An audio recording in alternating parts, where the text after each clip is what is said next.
I was reborn. This time, I chose to take the initiative to fulfill Ryan Carter and Lily Shaw's love. Ryan said Lily was in poor health, so I gave up my job and applied to be transferred to the countryside. When Ryan wanted to bring Lily home to take care of her, I voluntarily moved out to give them space. In my previous life, when Lily was critically ill, everyone urged me to divorce, just so their love wouldn't have any regrets. Even my daughter resented me, calling me selfish and self-centered. But what no one knew was that I was also terminally ill, with only a short time left to live. Listening to Director Wilson saying how considerate I was, I almost cried. Because somehow, I had been reborn. I had returned to the exact moment when Ryan asked me to give up my job for Lily. I decisively put down my pen and said to Director Wilson, "Director, I'd like to give my job to someone in even greater need." Director Wilson froze, looking at me strangely. "Didn't your fiancé ask you to give this job to Lily Shaw? If you give it to someone else, how will you explain it to him?" My fiancé, Ryan Carter, was a well-bred, elegant military officer from a prestigious family. Everyone praised him as the model soldier, the perfect gentleman. They all said I wasn't good enough for him. If it weren't for my parents, who were martyrs, even being a housemaid in Ryan Carter's family would have been considered a privilege. I smiled and said to Director Wilson, "Director, I want to respond to the call of the Nura, free love.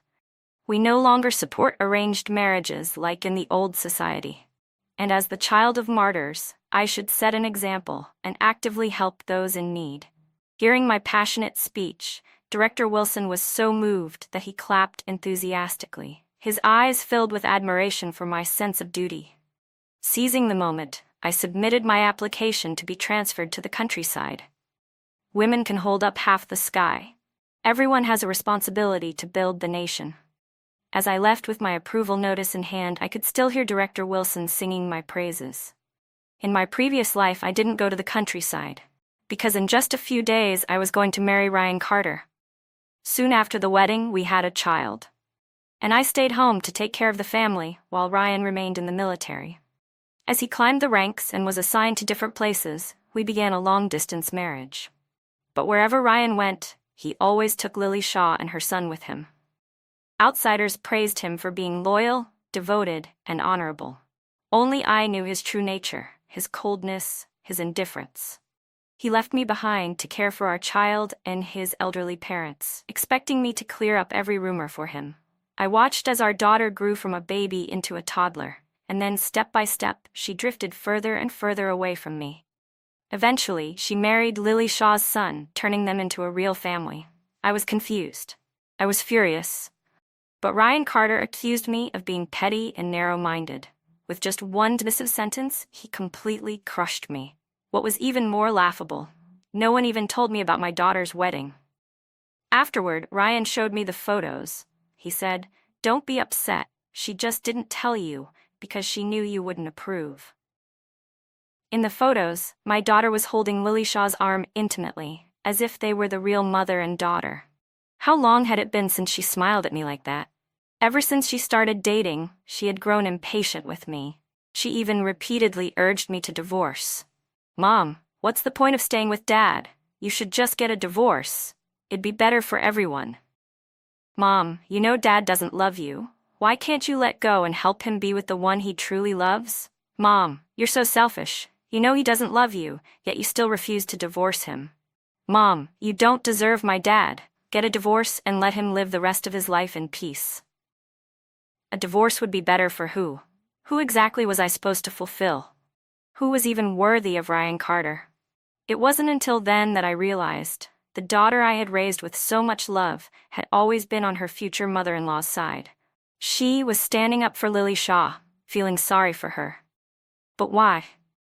Why was it that when my in-laws were sick, I was the one who stayed up all night taking care of them, while he enjoyed his romance with someone else? Why was it that when our daughter had a fever, I was the one carrying her up and down the hospital stairs, staying awake through the night to watch her IV drip, while he was out taking care of another woman's son, shopping, dining, attending his parent-teacher conferences, as if he were the boy's real father? Why was it that after giving my all to this family, sacrificing my dreams, losing myself, in the end, Everyone said I didn't deserve him. He said it. Our daughter said it. Everyone said it. Everyone told me to divorce him, to fulfill Ryan Carter and Lily Shaw's love. But why should I? I refused. Even if I knew Ryan Carter didn't love me. Even if I knew that he and Lily Shaw were meant to be together. I would drag this marriage out until the day I died. When Lily Shaw was on her deathbed, her final wish was to take one last family photo as Ryan Carter's rightful wife. Ryan Carter came to find me. He said he was sorry.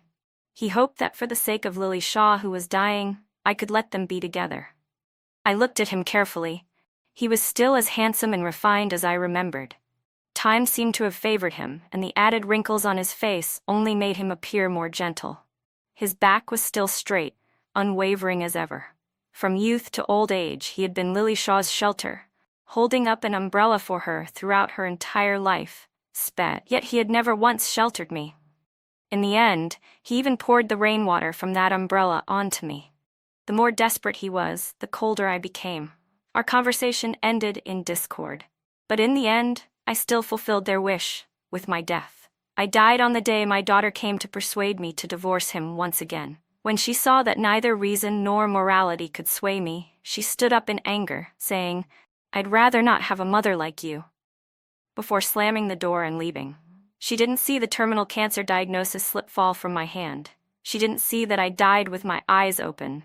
In that final moment, I was filled with deep regret that I had ever given birth to her, and even more regret that I had ever married Ryan Carter.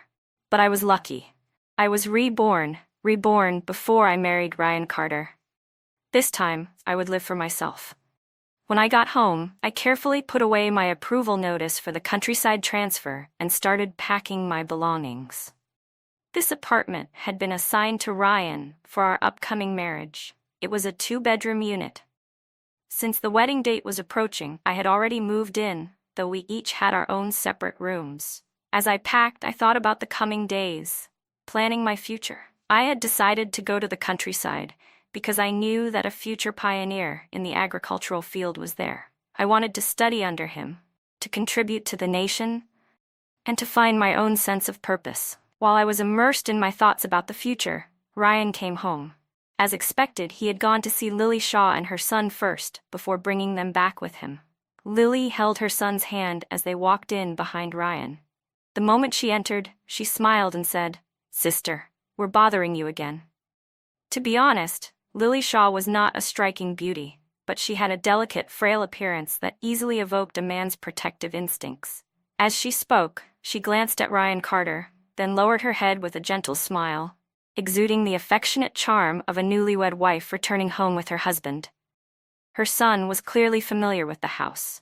He brushed past me and ran straight into the kitchen, opening the cabinets and taking out their designated tableware, one set for Ryan, one set for Lily, and one set for himself. There was none for me. It was as if they were the real family, and I was just an outsider. Soon, the boy came running out of the kitchen with a pout, hugging Ryan's leg and complaining, "Dad, there's nothing left in the kitchen. Did she eat everything and not leave anything for me and Mom?" I had once asked Ryan why he allowed Lily's son to call him Dad. Ryan had said, "He's just a kid. Don't argue with a child over something so trivial. What's the difference between calling me Dad and calling me Godfather?" Perhaps Ryan himself had always wanted to be the boy's real father. That's why he never corrected it. Ryan patted the boy's head, signaling him to let go, then quickly walked into the kitchen. When he saw that the cabinets were indeed empty, Lily's eyes instantly turned red. With a pitiful voice, she whimpered, "Did I upset you, sister? If so, I won't come again, but at least you shouldn't let Ryan go hungry." I simply sat quietly on the couch, watching as Ryan anxiously comforted Lily and her son. Only after he escorted them home did he return. When Ryan came back, I was in the kitchen cooking noodles. He stood by the door, frowning, hesitating for a moment before finally saying, "If you're unhappy, just tell me directly. Why make things difficult for Lily and her son?" He seemed to realize that his tone was too harsh, so he softened and continued. "I was childhood friends with her late husband. Before he died, he asked me to take care of them. The kid is still young and needs proper nutrition. Lily isn't very good at cooking, and since you have the time and the skills, I thought I'd bring them over to eat. If this makes you unhappy, I won't invite them over anymore." Seeing that I still didn't respond, Ryan hesitated, then added dryly, "You should understand, shouldn't you?" Of course, I should understand.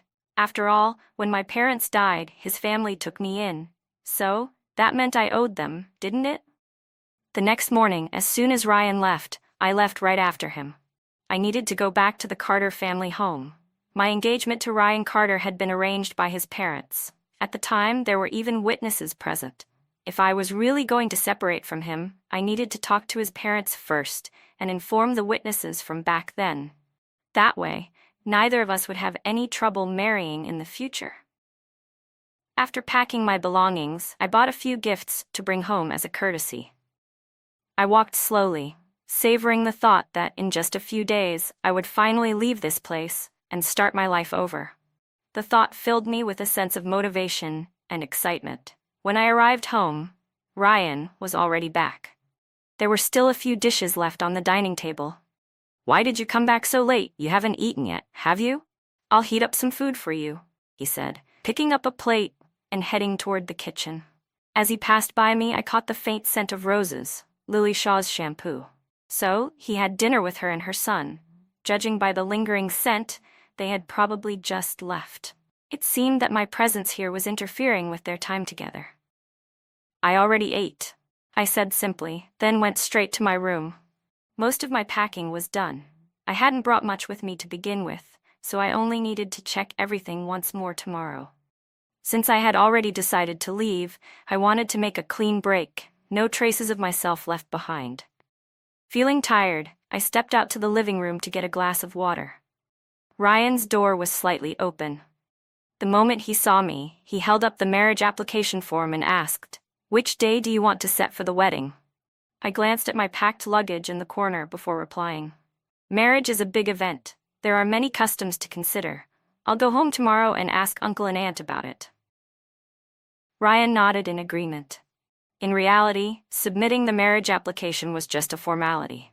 In the eyes of others, we were already a couple. I had lost my parents at a young age, and with no other family left, Uncle Carter took me in and raised me as his own. He and Aunt Carter had always treated me well, like their own daughter. Ryan had always been the golden child, the one every parent admired. Handsome, intelligent, well-mannered, excelling at everything he did. He had always been kind to me as well. It was only natural that I fell for him. Aunt Carter noticed my feelings, and after discussing it with Uncle, they decided to arrange our engagement. In her words, "No matter who you marry, I worry you'll be mistreated. The only way I can be at ease is if you stay in our family." But the truth was, in my past life, the greatest pain I suffered came from Ryan Carter and his mother. I sighed. I had already repaid Uncle and Aunt for their kindness with my previous life. This time, I only wanted to stay far away from Ryan and live for myself. The next morning, I was surprised to find that Ryan was still at home. As soon as he saw me, he got up and went into the kitchen, bringing out a bowl of noodles and a glass of soy milk. This was the first time since I moved in that we had breakfast together. Ryan suddenly asked, "What time are you heading home?" "I have the afternoon off. Why don't we go together?" I froze for a moment. "You have time?" He nodded. "Marriage is a big deal. There are still a lot of details to discuss, and you've packed so much stuff, it'll be inconvenient for you to carry it all by yourself. We should go together." I instinctively wanted to refuse, but before I could come up with an excuse that wouldn't raise suspicion, the door was suddenly flung open. A young boy ran inside, tears streaming down his face, and threw himself into Ryan's arms. Ryan immediately hugged him, his voice full of concern. "Noah, what's wrong? Why are you crying?" His expression suddenly turned anxious. "Did something happen to your mother?" Noah hesitated for a moment, sneaking a cautious glance at me before finally whispering, "Mom told me not to come find you. She said Auntie doesn't like us. Once Auntie and Dad get married, we won't be able to come over anymore. I won't be allowed to call you Dad anymore." In my past life, this boy was the one who led my daughter away from me. He was the one who made her drift further and further from me. How could I not resent him? Noah sobbed. "The other kids say I'm just a fatherless stray." Hearing this, Lily Shaw was heartbroken and had locked herself in her room, crying. Ryan scooped Noah into his arms without hesitation and rushed out the door to comfort Lily. He didn't even have time to say a single word to me before leaving. I cleared my throat. Sure enough, it was true love. Now I no longer had to find any excuse to refuse him. I happened to want to go back alone. Before leaving, I glanced once more at the date on the transfer notice, then left happily. Today, I was determined to cancel my engagement with Ryan Carter. Although I felt a twinge of guilt toward Uncle and Aunt, forced love is never sweet, and they never really wanted us to become a couple anyway. When Uncle and Aunt saw me return, they warmly took my hand and fussed over me. Uncle kept glancing behind me now and then, and when he realized I was alone, he grumbled in displeasure. Aunt also complained that Ryan Carter was too inconsiderate. I looked at Aunt several times, hesitating to speak, but Uncle waved his hand to interrupt her and said kindly, "Sweetheart, if you have something to say, just tell us directly. We'll handle it for you. Don't be afraid." I pressed my lips together and finally said, "Uncle, I want to cancel my engagement with Ryan Carter." Aunt's face turned ashen. Uncle immediately grasped my hand tightly and asked, "Is it that Ryan bullied you, or did he do something to hurt you?" Bullying? I thought bitterly. He had indeed bullied me in my past life and never once apologized. I fell silent and lowered my head as an eerie quiet settled over the room, broken only by Aunt's soft sniffles. Then Uncle and Aunt began to comfort me. "Sweetheart, don't be afraid, we're here for you. That boy wouldn't dare bully you. Even if he has someone in his heart, we will never allow him to bring her into the family. Once you marry Ryan, you're meant to live a steady life. In time, things will get better. Besides, Aunt and I will always back you up. If that boy dares to bully you, I'll have him break his legs. You're just a girl. If you cancel the engagement, what will you do? Your parents entrusted you to us. How could we face them then?" After half a day of pleading, I stared blankly, unable to respond. With a resigned sigh, Aunt patted my back sharply before wrapping me in a tight embrace and weeping. "Sweetheart, how much have you suffered? Ever since you were little, you've endured everything without complaint. Once you've made up your mind, you never look back. You'll only get hurt if you continue like this." After Aunt had cried her fill, she took my hand and, with Uncle by her side, said, "Let's go find the witnesses. This engagement is off, and later we'll find a better match for you." I silently followed Aunt as the witnesses rewrote a new statement, signing and stamping it. Holding that document, I exhaled a quiet sigh of relief. Everything was finally over. I knew Uncle and Aunt had my best interests at heart. After all, in everyone's eyes, Ryan Carter was a golden boy with a bright future, envied by all.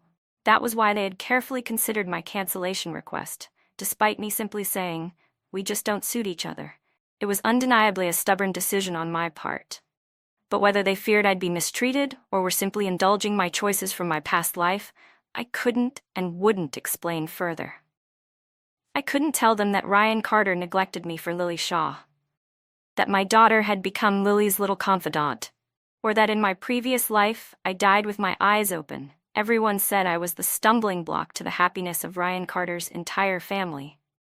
No one said I was the legitimate wife whose presence had disrupted the family, or that despite having a husband and a daughter, I lived like a lonely outcast. Now that the engagement was finally canceled, I felt an immense sense of relief. Tearfully, Aunt kept apologizing to me while Uncle, though silent, solemnly told me as he saw me off that from now on I was truly their daughter. If I ever suffered injustice out in the world, I should come home. I knew Uncle and Aunt genuinely cared for me, treating me as their own, yet I still hadn't told them about my plan to go to the countryside. By the time the bus reached the station, it was very late. I got off, planning to buy some steamed buns nearby before heading home. When I reached into my pocket, I found several bundles of money, $500, probably secretly slipped in by Aunt when she hugged me. Tears welled up in my eyes. Uncle and Aunt are truly wonderful people. It's just that Ryan Carter and I were never meant to be. As soon as I reached the building entrance, the neighborhood ladies sitting around chatting turned their eyes toward me, their gazes filled with curiosity and something else, pity? I tugged at the hem of my coat as Aunt Fang, who lived next door to Ryan Carter, brushed the sunflower seed shells off her lap and pulled me aside to a quieter place. As we walked, she scolded me in a hushed voice. "Sweetheart, you're just too kind. How could you let just anyone into your home? Ryan Carter is a golden boy. Do you know how many girls in this compound have their eyes on him? You'd better keep an eye on him. And that widow, trouble always follows women like her. Everyone in the compound keeps their distance from that mother and son, yet you two keep bringing them into your home like saints. Good thing you came back tonight.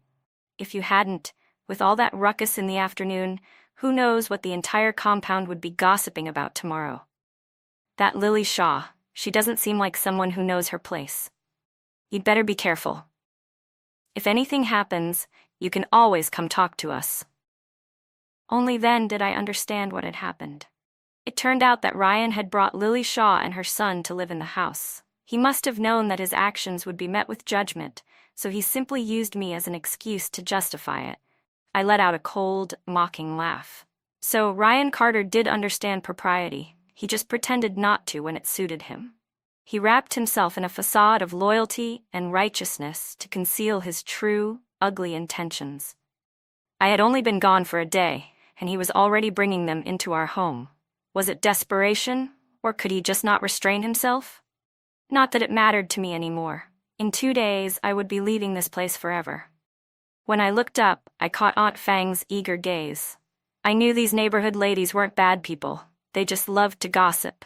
But in my past life, it was these very same people who kept saying I wasn't good enough for Ryan Carter, that I was standing in the way of his love story with Lily Shaw.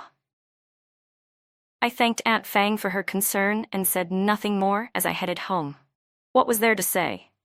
That Ryan Carter and Lily Shaw were involved in an inappropriate relationship? That they lacked morals? And then what, ruin them both? In this second chance at life, I had considered exposing their affair outright.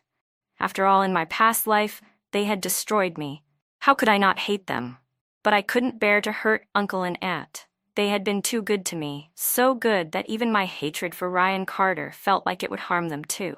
As long as I still cared about them, I wouldn't be able to truly touch Lily Shaw.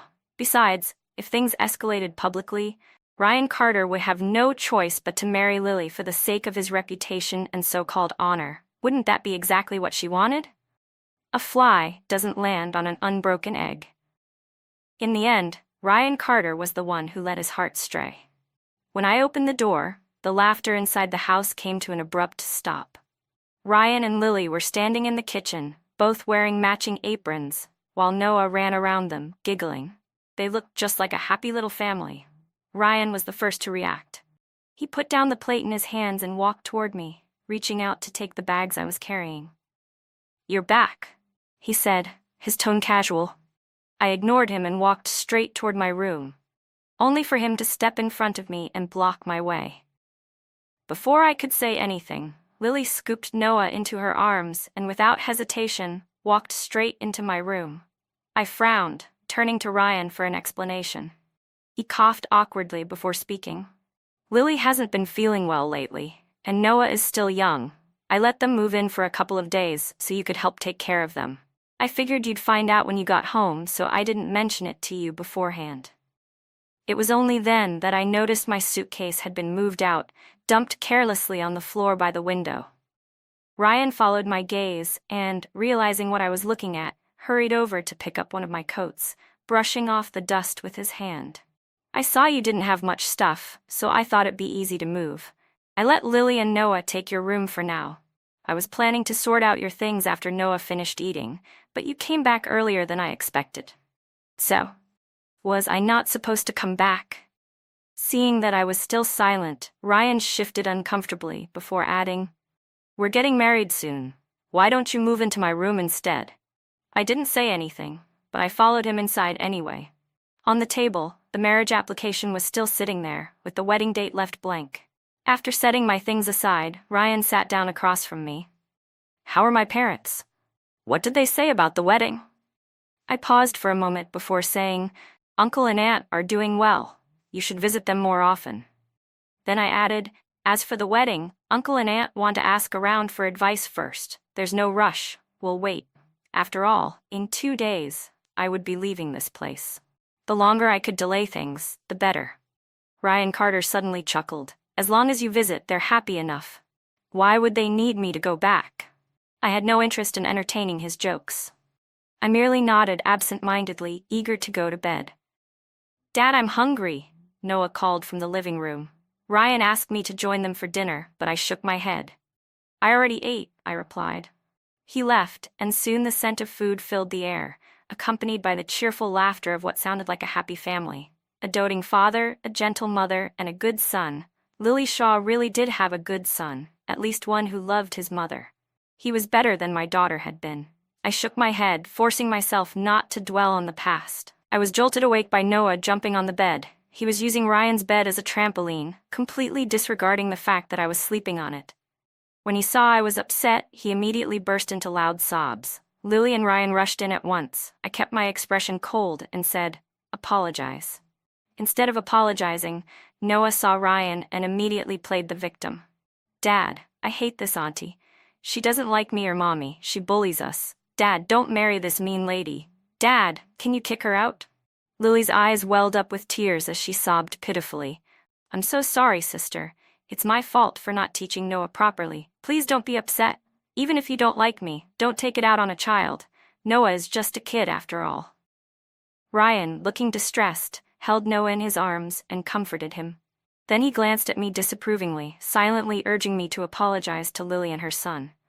I had no patience for their hypocritical act.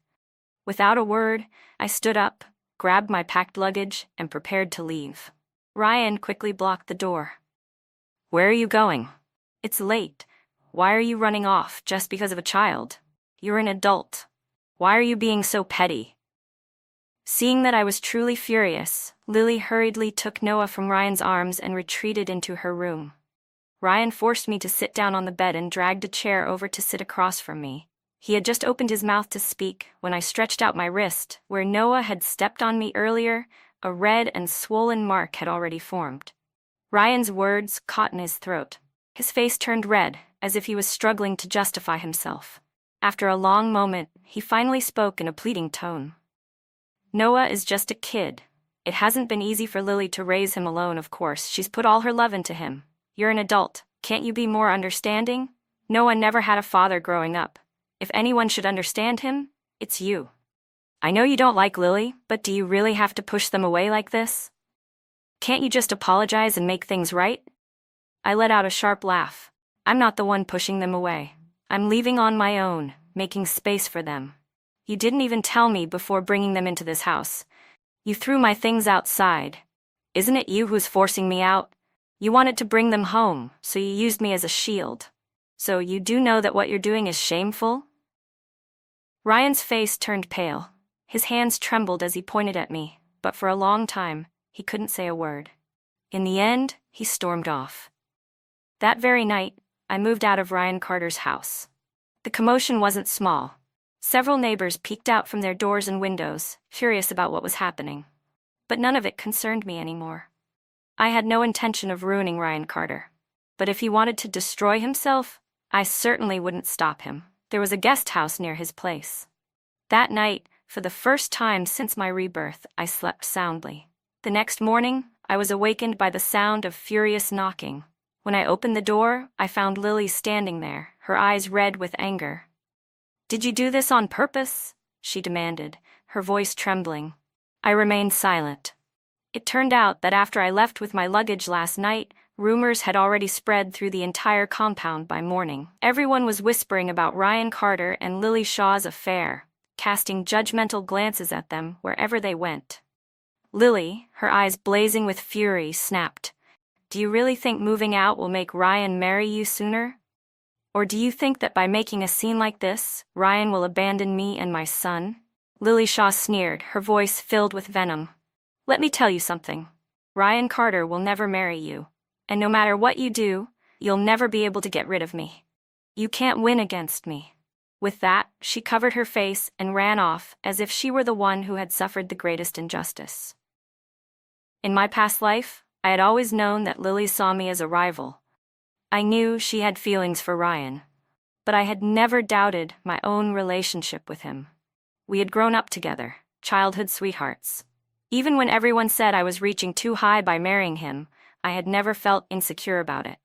It wasn't until after we got married, when Ryan repeatedly defended Lily and her son without question, that I finally saw things clearly. In his heart, she and her son were what mattered most. That was when I gave up completely. Back then, I had thought to myself, if I ever had the chance to live again, I would leave Ryan Carter without hesitation. I would go out and see the world, experience the beauty of my country, and live for myself. So when Ryan came looking for me, I wasn't surprised. After all, last night's commotion had been quite big, of course. He needed to come up with an explanation. Just like in my previous life, when he constantly made me clean up the rumors and protect Lily's reputation, keeping her image untarnished for a lifetime. When he saw that I was calm and let him into the room, he visibly relaxed. "Don't be mad," he said. "Come home with me. I spoke too harshly last night. I shouldn't have made you apologize." I remained silent.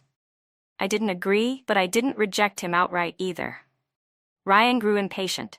"You ran off in the middle of the night? Do you have any idea how dangerous that was?" Lily cried all night out of guilt.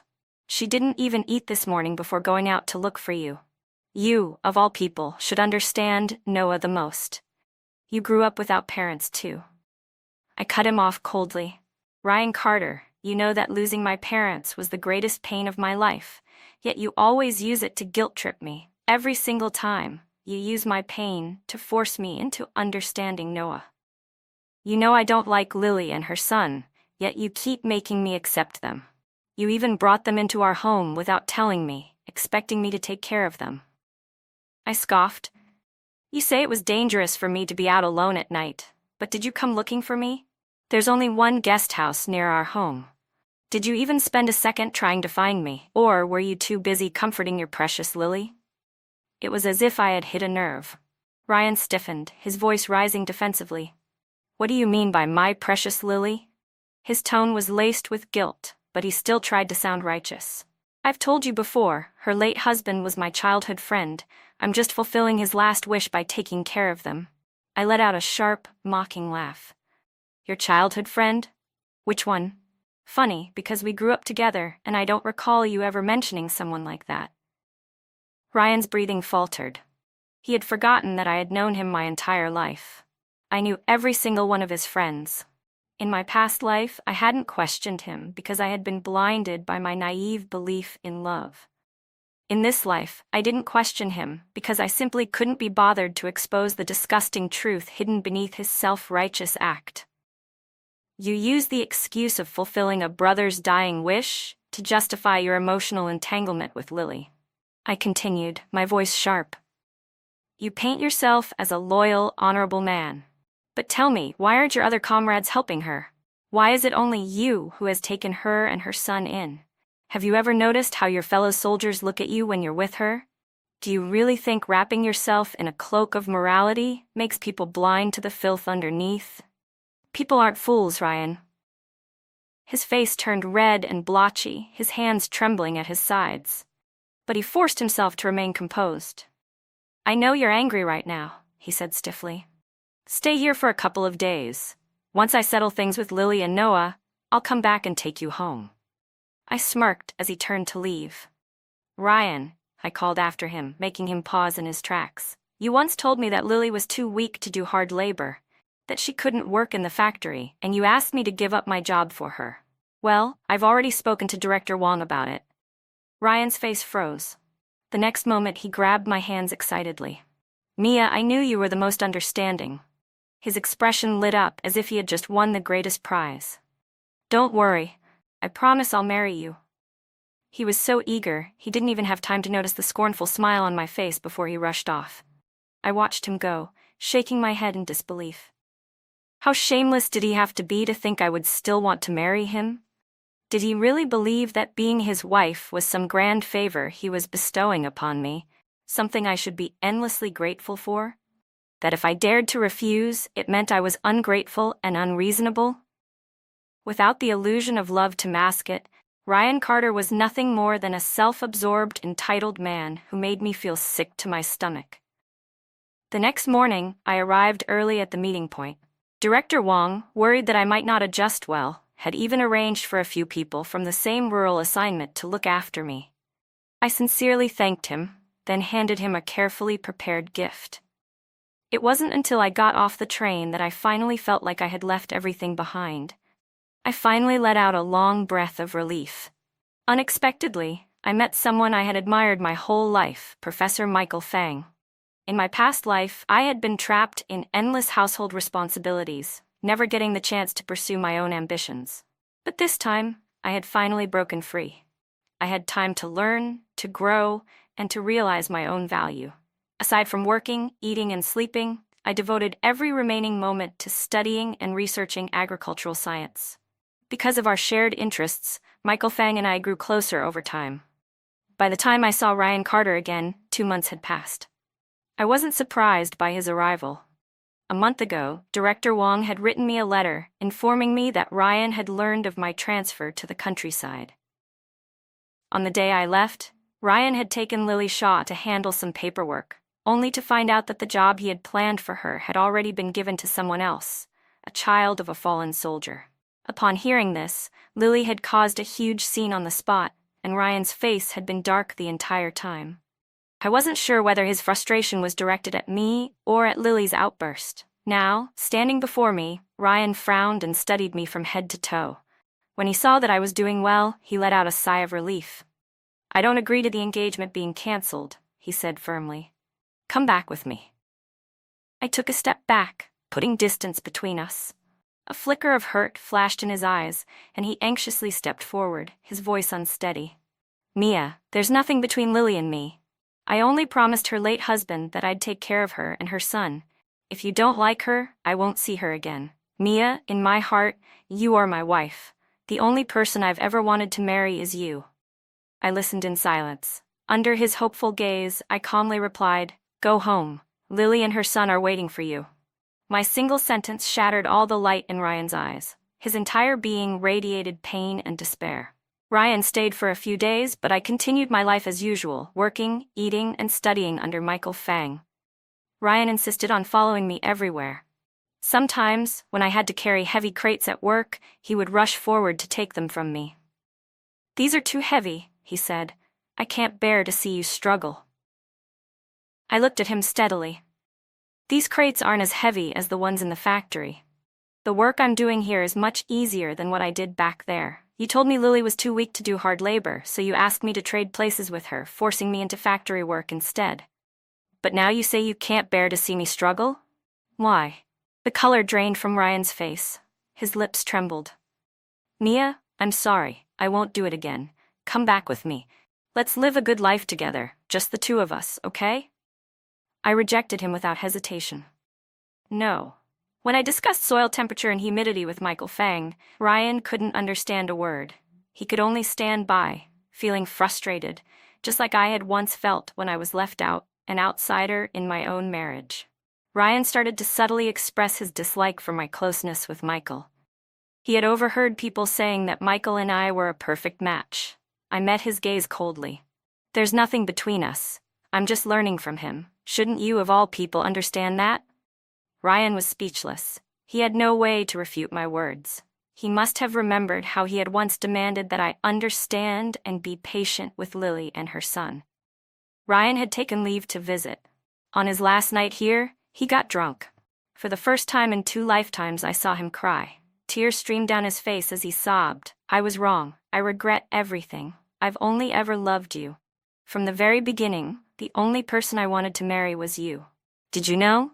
I begged my parents for our engagement. When you agreed, I felt like I had won the entire world. I've been waiting for you all this time. I only ever wanted to marry you. I can't live without you." Ryan cried and pleaded, repeating himself over and over again until he fell asleep. Even in sleep, he murmured my name, begging me not to leave him. I suddenly felt like crying, too. But more than that, I found it laughable. In my past life, I had screamed, cried, and begged. I had resented and regretted. And through it all, Ryan had stood by, cold and detached, watching from a distance as if it had nothing to do with him. When people said he and Lily were true love, he never denied it. When people said I wasn't good enough for him, he never defended me. When I lay dying, he never showed any concern. But in this life I had taken the initiative to let go. I had given him and Lily the chance to be together. He cried again, begging me not to leave. It was both pathetic and laughable.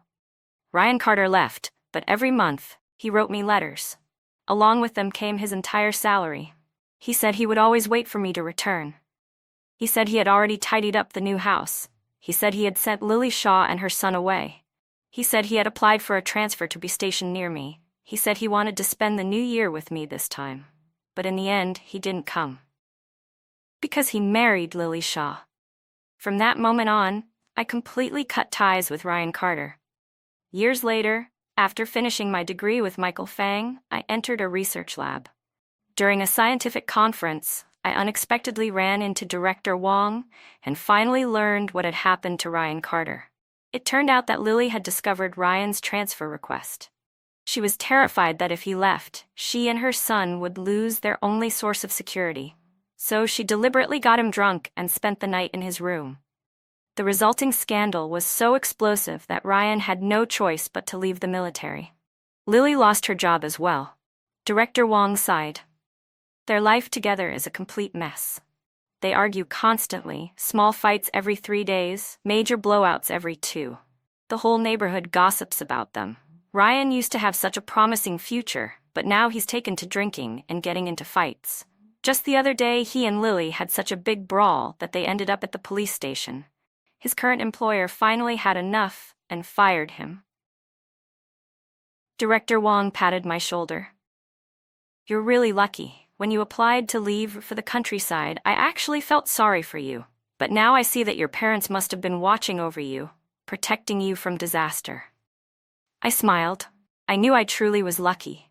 Lucky to have been given a second chance at life. Lucky to have had the opportunity to make a different choice. Lucky to have been able to walk away from the mud and build a life of meaning. Life should never be just about love. There are dreams, ambitions, and an entire world to explore. 20 years later, I saw Ryan Carter again. By then, I had become a respected scientist, a leader in my field. He, on the other hand, was dressed in rags, holding a frail, crying child in his arms. The once proud and upright man who had carried himself with such arrogance for 2 lifetimes finally had a hunched back. His eyes were red as he murmured over and over, "I'm sorry." I smiled to him, my heart calm and unshaken. Then I said the blessing he had waited 2 lifetimes to hear. "Congratulations on your marriage, Ryan. I never got the chance to say it before, so I'll say it now." People said I was lucky in this life. But the truth was, he had destroyed my previous life with his self-deception and selfishness. I had let go. But that didn't mean I forgave him.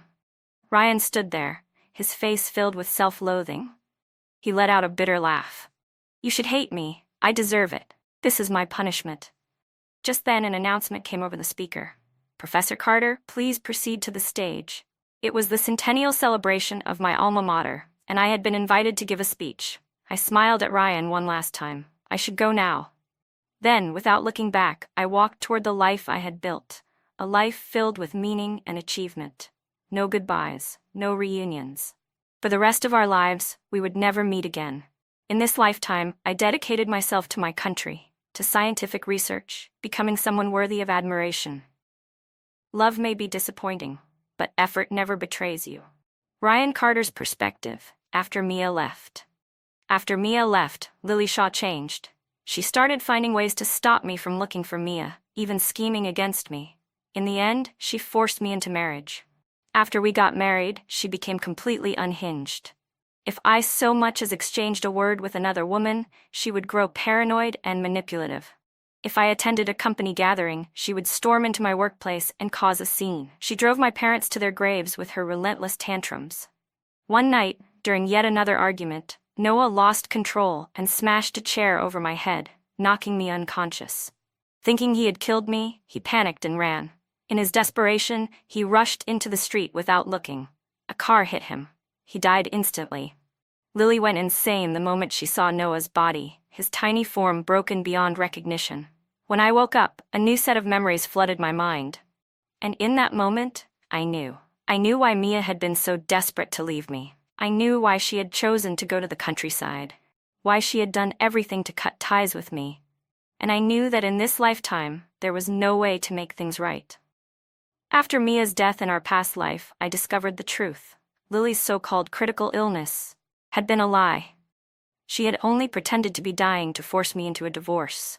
By the time I realized my mistake, Mia was already gone. I had regretted everything. I had sworn to spend the rest of my days alone, keeping vigil over her memorial. But less than a year later, our daughter was tortured to death by Lily and Noah. I turned them in myself. I personally sent Noah to prison. Lily, filled with hatred, pushed me off a building, dragging me into death alongside her. In my final moments, I had only one prayer. If I could live again, I would never let go of Mia. Heaven granted my wish, but even after being given another chance, I still failed to cherish her. The baby in my arms let out a weak, kitten-like cry. She was hungry.